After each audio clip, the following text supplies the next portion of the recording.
Hey folks, Mobile Geezer back with this week's Geezer Bits for Sunday, September 2nd, 2018.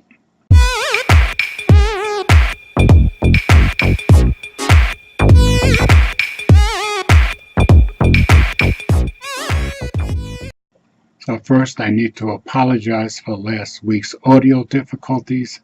It seems that sometimes when I use my Logitech C920 for both video and audio recording, the audio has some kind of strange issue, which I researched a bit and couldn't figure out exactly how to resolve it using that audio input, so I'm using a different mic this week. So let's hope it goes better this week.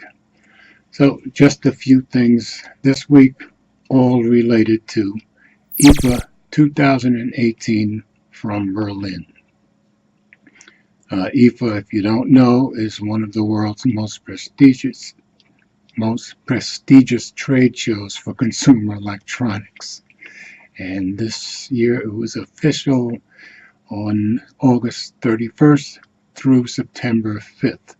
But like all the big trade shows, announcements always start with some of the bigger companies the day before, and this year was no exception. So first up, there was ZTE revealing the Axon 9 Pro, and that was on Friday, August 30th. And those of us who have been Axon 7 fans have been waiting for 2 years for a follow-up. And we were all expecting that the Axon 9 Pro was to be the follow-up, and I guess technically it is, but not if you're in the US. The Axon 9 Pro was announced, and no announcement for the US. I wrote an article about it yesterday called "Has ZTE Given Up on America?" Perhaps not. I'll link that in the description. But Android Police also wrote an article, and theirs is called ZTE Reveals Axon 9 Pro Forgets People Like the Axon 7.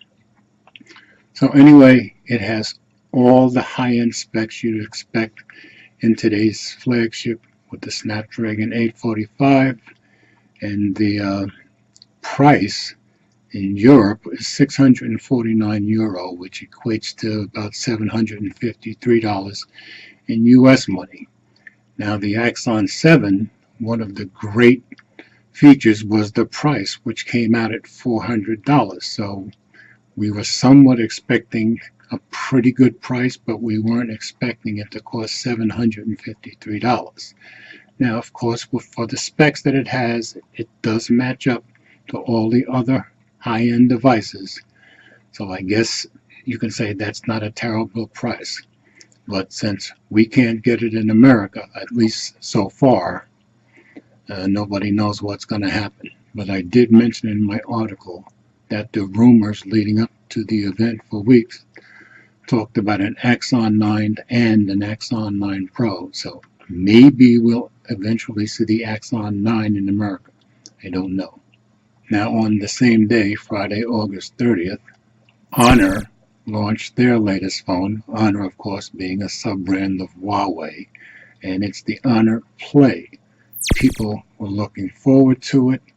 The price is right. It's around $380. It's a mid-level phone, but it's being marketed as a gaming phone. And according to YouTubers like Demir Frank, well, now he's changed the name to the Nitpicker, he says not so much of a gaming phone, and he did a very good video explaining why with the Honor Play in his hand. So I'll leave a link to his video in the description, and also Engadget seems to agree with him, and I'll leave a link to their article in the description also. And then the other notable phone that was announced, I believe yesterday, was the Sony Xperia XZ3. And that one runs about $900, which is what you'd expect for a Sony flagship, I guess. One of the big things that people like, no notch. And it has a 6-inch OLED display. The OLED display being the same tech as their Bravia TVs. So this is a first for Sony. Has all the features you'd expect from a high-end flagship. As you know, I don't usually buy the expensive phones, and I won't be buying this one. But Android Central wrote a nice article on it, so I'll leave a link to that in the description. And for my last piece, Android Authority did a Best Awards from IFA 2018, so I'll leave a link to that in the description also. They picked their favorites. So that's about all I have this week. As always, comments are welcome, and thanks for watching.